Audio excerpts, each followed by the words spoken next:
Nah, secara keseluruhan jumlah terlindung LPSK pada tahun 2025 meningkat cukup signifikan, yakni sebanyak 41% dibanding tahun 2024, di mana jumlah terlindung LPSK tahun 2025 sebanyak 8.083 terlindung, dan pada tahun 2024 sebanyak 6.272 terlindung.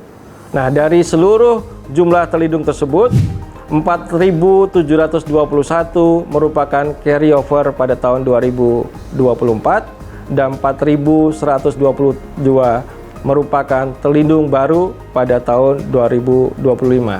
Dan hal ini menunjukkan bahwa LPSK memiliki peran strategis dalam memberikan rasa aman dan pemenuhan hak bagi saksi, korban, maupun pihak lain dalam proses penegakan hukum.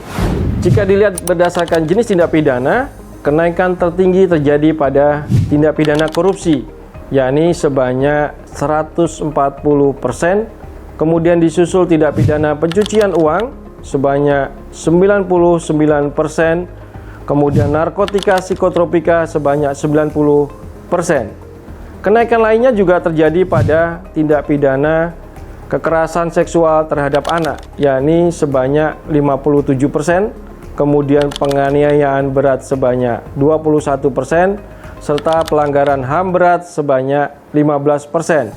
Sementara kenaikan paling rendah terjadi pada tindak pidana penyiksaan, yakni turun 2%. Di sisi lain, beberapa kategori justru menurun, seperti terorisme turun menjadi minus 15%, kemudian tindak pidana perdagangan orang turun menjadi minus 41%, dan tindak pidana lain turun minus 21%. Nah, pada tahun 2025 juga, subjek pelindungan terbanyak adalah korban dengan jumlah terlindung sebanyak 6.935 orang. Terutama korban tindak pidana pencucian uang, kekerasan seksual terhadap anak, kemudian pelanggaran HAM berat. Status hukum saksi tercatat sebanyak 504 orang, kemudian korban sebanyak 229 orang, pelapor 187 orang, saksi pelaku 15 orang, dan terakhir ahli sebanyak 3 orang. Nah, secara persentase kita lihat total layanan atau program pelindungan LPSK tahun 2025 mencapai 11.162, yakni naik 35% dibanding pada tahun 2024, yakni angkanya sebanyak 8.292. Kenaikan tertinggi terjadi pada pemenuhan hak saksi pelaku, yakni 367%, kemudian penggantian biaya hidup sementara sebanyak 171%, kemudian rehabilitasi psikososial sebanyak 77%. Kemudian kalau dilihat dari jumlah, fasilitasi restitusi meningkat cukup signifikan, yakni dari 3.685 menjadi 5.576. Kemudian disusul rehabilitasi psikososial dari 497 menjadi 879. Rehabilitasi psikologis dari 622 menjadi 847 program layanan. Kemudian selain itu, LPSK juga memberikan pelindungan bagi anggota keluarga pemohon dan sesuai dengan amanah pasal 5 Undang-Undang 31 2014 yang menekankan bahwa hak saksi dan korban atas keamanan pribadi, keluarga, dan juga hartanya. Nah, kalau kita lihat data tahun 2025, sebanyak 970 terlindung dengan status sebagai keluarga. Nah, terbanyak pada korban pelanggaran HAM berat, yakni sebanyak 780 orang, dan penganiayaan berat sebanyak 123 orang. Nah, pelindungan LPSK memiliki durasi yang cukup panjang, yakni 6 bulan di awal yang kemudian dapat diperpanjang sesuai dengan kebutuhan terlindung. Kemudian melihat dari proses hukum dan hasil analisis lebih lanjut dari LPSK. Nah, pada tahun 2025, masa perlindungan yang lebih dari 2 tahun paling banyak pada tindak pidana pencucian uang, yakni sebanyak 1.563 terlindung. Kemudian pelanggaran HAM berat sebanyak 392 terlindung, dan perlindungan 1-2 tahun terbanyak adalah pelanggaran HAM berat, yakni sebanyak 489 terlindung.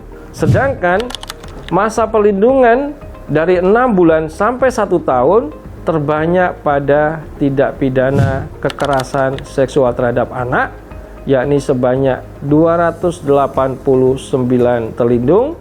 Sedangkan perlindungan dari periode kurang dari 6 bulan terbanyak pada tindak pidana pencucian uang, yakni sebanyak 1.993 terlindung. Saya ingin mengingatkan kembali jumlah permohonan yang 13.027 tersebut, dan pada tahun 2025 LPSK memberikan layanan pada 8.843 terlindung melalui 11.163 layanan atau program.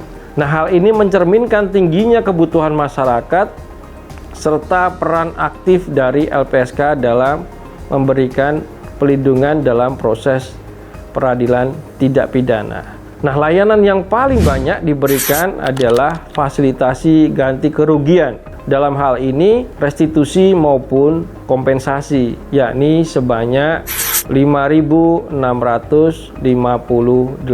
layanan. Kemudian diikuti bantuan medis sebanyak 1.583 layanan, dan kemudian pemenuhan hak prosedural sebanyak 1.500 layanan. Nah, hal ini juga menunjukkan kebutuhan pendampingan hukum, informasi proses peradilan, dan jaminan pelindungan terhadap hak yang cukup tinggi dari saksi maupun korban tindak pidana. Nah, sementara itu, layanan bantuan menunjukkan fokus LPSK pada pemulihan fisik, psikologis maupun sosial.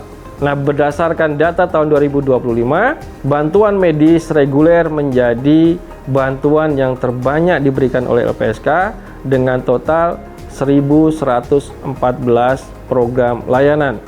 Kemudian diikuti rehabilitasi psikososial sebanyak 879 layanan, dan rehabilitasi psikologis sebanyak 847 layanan.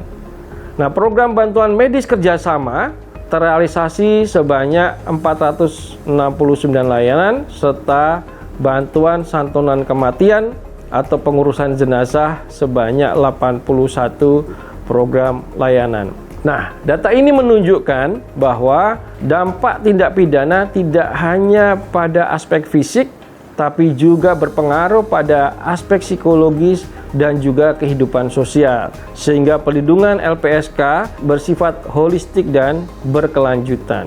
Nah, sepanjang tahun 2025, LPSK telah memfasilitasi 5.576 layanan restitusi.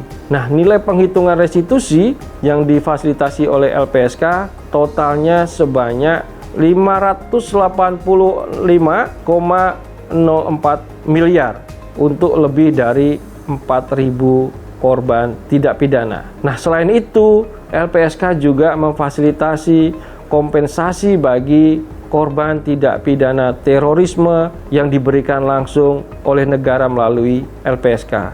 Pada data tahun 2025, kompensasi yang diberikan oleh negara melalui LPSK kepada 51 korban dengan total nilai 6,9 miliar. Bapak, Ibu, dan saudara-saudara semua, selain penguatan layanan, LPSK juga memiliki komitmen kuat untuk memperluas jangkauan kelembagaan sampai ke tingkat daerah. Pada tahun 2025, LPSK mulai mengoperasikan 3 kantor perwakilan baru, yakni di Jawa Tengah, Jawa Timur, dan Nusa Tenggara Timur. 3 kantor perwakilan ini kemudian melengkapi 2 kantor perwakilan yang sudah ada lebih dulu, yakni di Daerah Istimewa Yogyakarta dan di Sumatera Utara.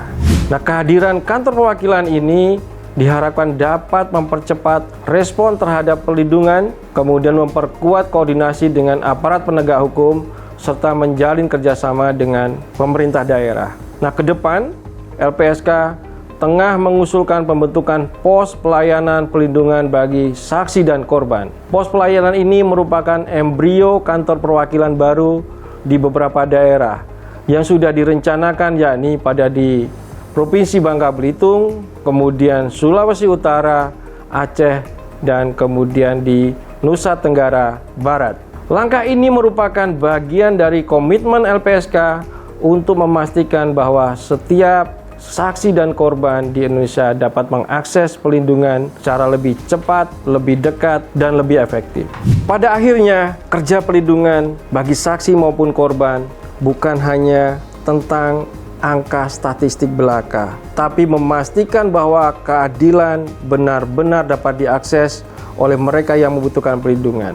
LPSK berkomitmen untuk selalu memperkuat peran tersebut bersama aparat penegak hukum dan seluruh kepentingan lainnya, agar keberanian saksi dan korban untuk bersuara selalu mendapat perlindungan dari negara. Jangan takut bersaksi.